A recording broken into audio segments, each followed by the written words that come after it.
Hi guys எல்லாரும் எப்படி இருக்கிறீங்க? இந்த வீடியோல நான் உங்களோட ஷேர் பண்ண போறது என்னன்னு பார்த்தீங்கன்னா, நாங்க தேங்க்ஸ்கிவிங்க்கு 2 பர்ச்சேஸ் பண்ணியிருந்தோம். ஒண்ணு வந்து என் பையனுக்கு dirt bike already video post பண்ணிட்டேன். இது வந்து பார்த்தீங்கன்னா, டிவி இந்த தடவ வாங்கியிருந்தோம். ஸோ எங்க வீட்டுக்காரர் ரொம்ப நாளா சர்ச் பண்ணி அ அ நல்ல டீலு, நல்ல டிவி அந்த மாதிரி சர்ச் பண்ணி கடைசியா இத வந்து புக் பண்ணியிருந்தாங்க. இது வந்து பார்த்தீங்கன்னா, சான்சுயில வந்து ஃபர்ஸ்ட் டைமா இன்ட்ரோடியூஸ் பண்ணியிருக்கிறாங்க. ஓஎல்இடி அப்படின்னு சொல்லிட்டு. இது நல்லாருக்கு, ரிவ்யூஸ்லாம் நல்லாருக்குன்னு சொல்லி ஆர்டர் பண்ணிட்டாங்க. பட் ஆனா எங்களுக்கு டெலிவரி டேட் குடுத்துட்டு அது பார்த்தீங்கன்னா, தள்ளி தள்ளி போயிட்டு இருந்துச்சு. கடைசியா ஒரு டேட் ஃபிக்ஸ் பண்ணி, இதுக்குள்ளார வந்துச்சுன்னா உங்களுக்கு டெலிவரி ஆகும். ஒரு அப்படி நிமிஷம், இல்லன்னா நிமிஷம். நாங்க ரீஃபண்ட் பண்ணிருவோம் அப்டின்னாங்க. அதுக்கு முன்னாடியே நான் சும்மா கேட் ஓப்பன் பண்ணி பார்த்தேன். பார்த்தீங்கன்னா, வாசல்லயே வச்சுட்டு போயிட்டாங்க. கஷ்டப்பட்டு உள்ளாத்த எல்லாத்தையும் தூக்கி கொண்டு வந்து வச்சுட்டோம். யூசுவலா டிவி வாங்கும்போது பார்த்தீங்கன்னா, எங்க வீட்டுக்காரர் ரொம்ப சேஃபா வெளிய எடுக்கணும் அப்டின்லாம் சொல்லுவாங்க. அதனால சோஃபால இருக்க குஷன்லாம் எடுத்து கீழ வச்சு, அது மேல டிவி பெட்டிய வச்சு, நாங்க ஒன்னொன்னா ஓப்பன் பண்ணி எடுத்தோம். பேக்கிங்லாம் நல்லா சேஃப்டியா பண்ணியிருந்தாங்க. ஸ்க்ரீன் எந்த விதத்துலயும் டேமேஜ் ஆகாதபடி. இது வந்து ஆச்சரியமா இருந்துச்சு. இவ்ளோ பெரிய டிவிக்கு ஸ்டாண்ட் வந்து பார்த்தீங்கன்னா, இதுதான் குடுத்துருந்தாங்க. அது ஃபர்ஸ்ட்டு கொஞ்சம் கன்ஃப்யூஸா இருந்தது. எப்படி இத ஃபிக்ஸ் பண்றதுன்னு. கடைசியா எங்க வீட்டுக்காரர் புடிச்சுட்டாங்க, எப்படி ஃபிக்ஸ் பண்ணணும்னு சொல்லிட்டு. ஆனா, அத பார்க்கும்போது, "இவ்ளோ பெரிய டிவி அந்த ஸ்டாண்ட் தாங்குமா?" அப்படின்ற ஒரு ஆச்சரியம் இருந்துச்சு. அப்ப என் கையில குடுத்து, "அந்த ஸ்டாண்ட தூக்கி பாரு" அப்படின்னாங்க. நல்ல வெயிட்டு. டிவியுமே பார்த்தீங்கன்னா, சரியான வெயிட்டு. ரொம்ப கேர்ஃபுல்லா தூக்கி வைக்கணும் அப்படின்ற மாதிரி சொல்லிட்டு இருந்தாங்க.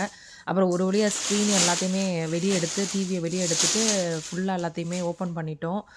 நல்லா சூப்பரா இருந்தது. பார்க்கறதுக்கே நல்ல பெரிய ஸ்க்ரீனு. அப்புறம் உட்காந்து ஃபிக்ஸ் பண்ணிட்டாங்க அந்த அ ஸ்டாண்ட வந்து. சரி நான் ஸ்டாண்ட வைக்கும்போது பார்க்கலாம் எப்படி இது தாங்குது. ஏன்னா டிவி நல்ல வெயிட்டு. லைட் வெயிட் மாதிரி இருந்தது. ஆனா தூக்கும்போது பார்த்தீங்கன்னா, சரியான வெயிட்டு.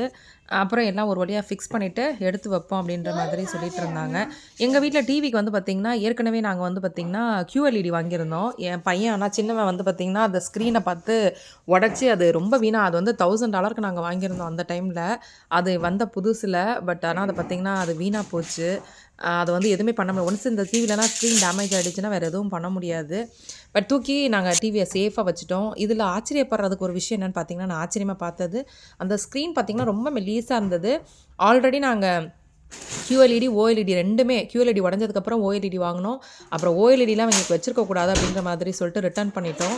ஏன்னா, அப்ப அந்த ஸ்க்ரீன் நான் நோட்டீஸ் பண்ணியிருக்கிறேன். அந்த OLED அப்ப வந்த டைமு நல்லா அப்படியே மெல்லிசா இருந்துச்சு. எங்க வீட்டுக்காரர் சொல்லுவாங்க, "நாங்க QLED வச்சிருக்கும்போதே QLED அதுக்கப்புறம் நாங்க இது LED வாங்குனோம். அந்த சேஞ்ச் பண்ணிட்டு. அப்ப வந்து சொல்லுவாங்க, "கிளாரிட்டி பாரு எப்படி இருக்கு. QLED, OLEDலாம் எப்படி இருக்குன்னு." இது வந்து நாங்க வாங்குனது பார்த்தீங்கன்னா, OLED. கிளாரிட்டி சும்மா தரமா சூப்பரா இருந்துச்சு. ஒவ்வொரு விஷயங்களும் சொல்லுவாங்க. அதில பின்னாடி லைட்ஸ் வந்து அவ்வளோ மைன்யூட்டா நெறைய லைட்ஸ் இருக்கும். ஸோ பிக்சர் கிளாரிட்டி ரொம்ப நல்லாயிருக்கும். கண்ணு வந்து மெயினா கெட்டு போகாது. டிவி அ இந்த மாரி குவாலிட்டி கொஞ்சம் நல்லா இருக்க டிவி வாங்குனா, கண்ணு கெட்டு போவாது அப்டின்னுவாங்க. பிக்சரும் ரொம்ப நல்லா கிளியரா அந்த அளவுக்கு சூப்பரா இருந்துச்சு. நெறைய டிஃப்ரெண்ட் நான் வந்து கடைங்கள்லாம் போகும்போது சொல்லுவேன், இதெல்லாம் வாங்கலாம்ல, இதெல்லாம் கம்மி விலையில தானே இருக்குன்னா, அதுக்கும் இதுக்கும் நெறைய குவாலிட்டி இருக்கு. குவாலிட்டி டிஃப்ரென்ஸ் இருக்கும் அப்டின்ற மாதிரி சொல்லுவாங்க. பிக்சர் பாருங்க அவ்ளோ கிளியரா சூப்பரா இருக்கு. கண்டிப்பா இந்த வீடியோ உங்களுக்கு பிடிச்சிருக்கும்னு நெனைக்கிறேன். பிடிச்சிருந்தா லைக் பண்ணுங்க. நெக்ஸ்ட் வீடியோல நான் உங்கள மீட் பண்றேன். தேங்க்ஸ்.